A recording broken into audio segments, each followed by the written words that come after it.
Coming up on Mountain News this morning, the General Assembly is preparing to convene today as lawmakers buckle up for the final 26-day season.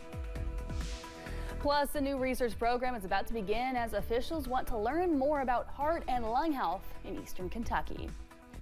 Dedicated to eastern and southern Kentucky, this is WYMT Mountain News this morning. Good morning and happy Tuesday. It is February 4th and my name is Amelia Lee, here with you at 5:30 this morning, and that means it's time to check in with meteorologist Megan Dusmal. Megan, we've been talking about this warmer weather and I'm very excited because I know we have some rain on the forecast. Not excited to stand in it, but I do have to say I love the smell of rain and just it's good for our environment. Yeah, I like the smell of rain, especially after a lawn spin mode, which I know that hasn't happened in a while. But yes, rain is on the way. We do have a slight chance this morning. We're still monitoring. And as we're going through the next couple hours, well, one thing you need to know are those temperatures will be unfortunately dropping. Won't be seeing those warm temperatures for too much longer. We're currently in the 50s, some places seeing 60s this morning, some places a little bit cooler in the upper 40s.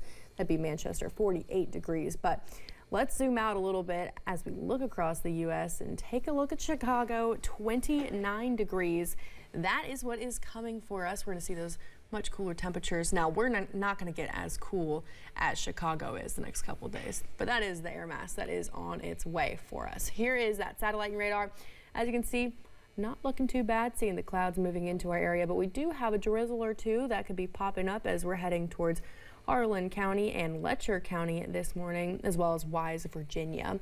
Something to be on the lookout for. But here is that planning forecast. Again, seeing those slight chances for showers as we're heading into the midday hours.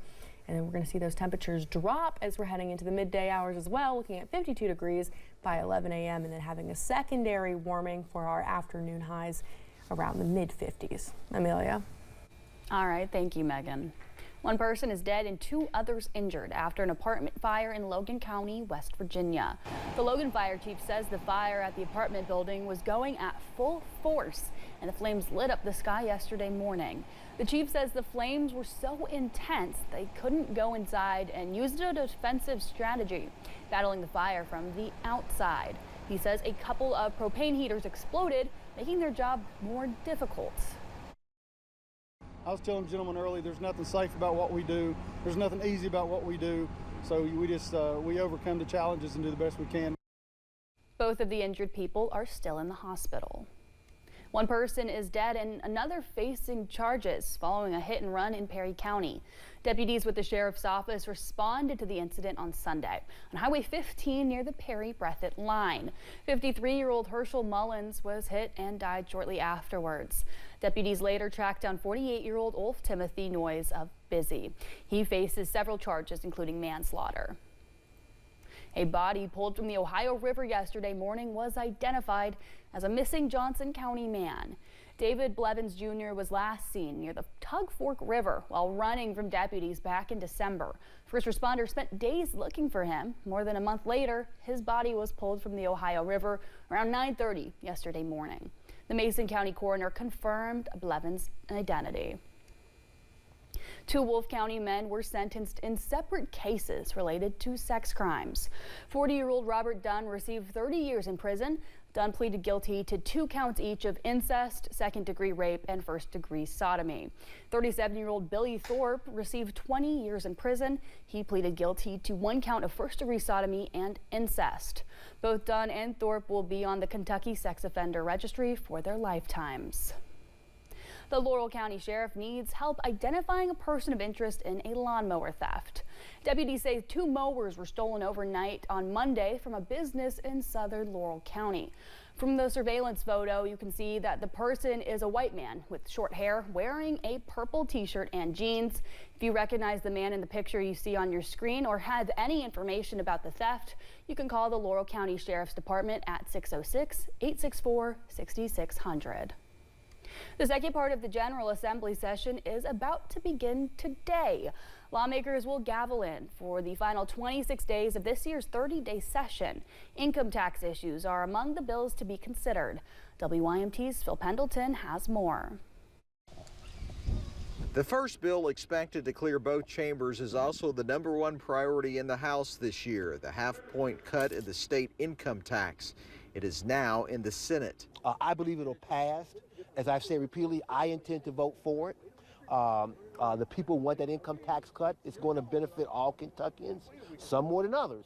Republican leaders in the House say they also want to focus on housing issues, workforce participation, and Medicaid. What can we do to ensure that the money that is being spent in this state is going to appropriately to the people it needs to be getting to, and then also how can we work on some things and get some folks off of those roles that don't belong there. Once again, Republicans will have the majority in this session. They will set the tone for laws that will be heard before committee and then voted on in both chambers. However, there are a number of issues that both Democratic leadership and Republican leadership say that they can agree on.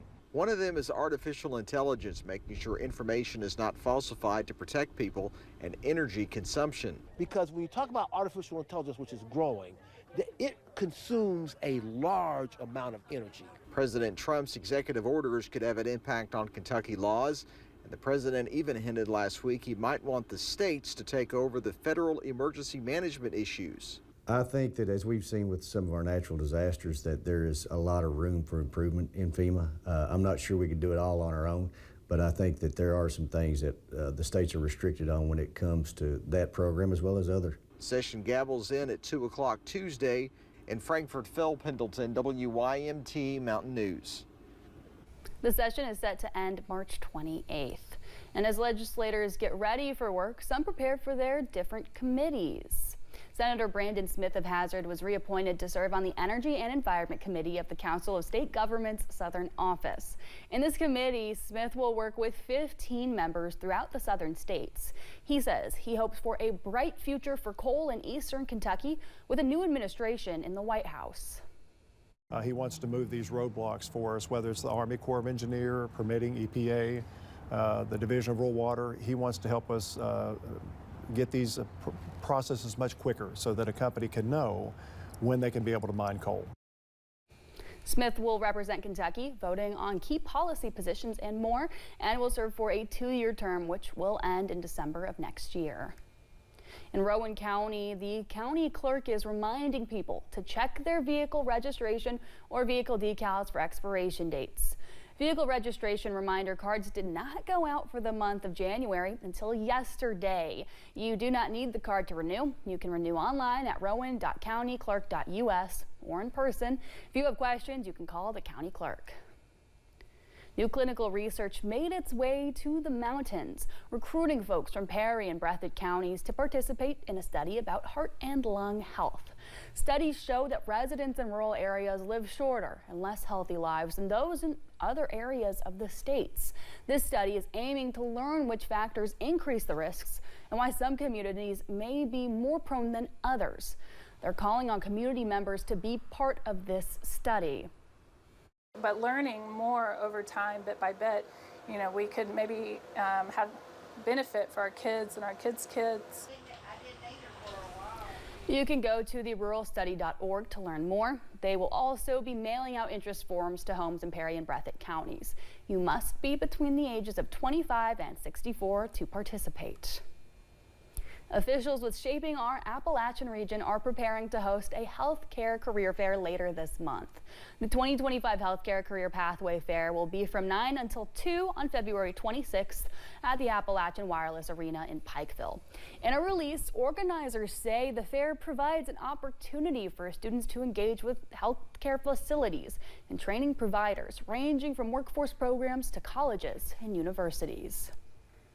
First Lady Brittany Bashir and Lieutenant Governor Jacqueline Coleman are encouraging folks to shop and share. Shop and Share is an initiative to support survivors of domestic violence. It's a one-day donation drive where you can shop at participating local grocery stores and share an item with a local domestic violence program.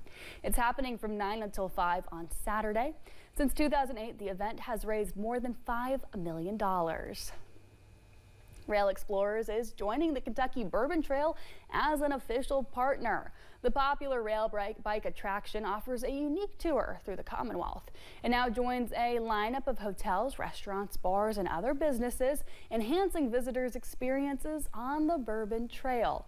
Rail Explorers kicks off its third season in Versailles on March 29th. Tour reservations are open now.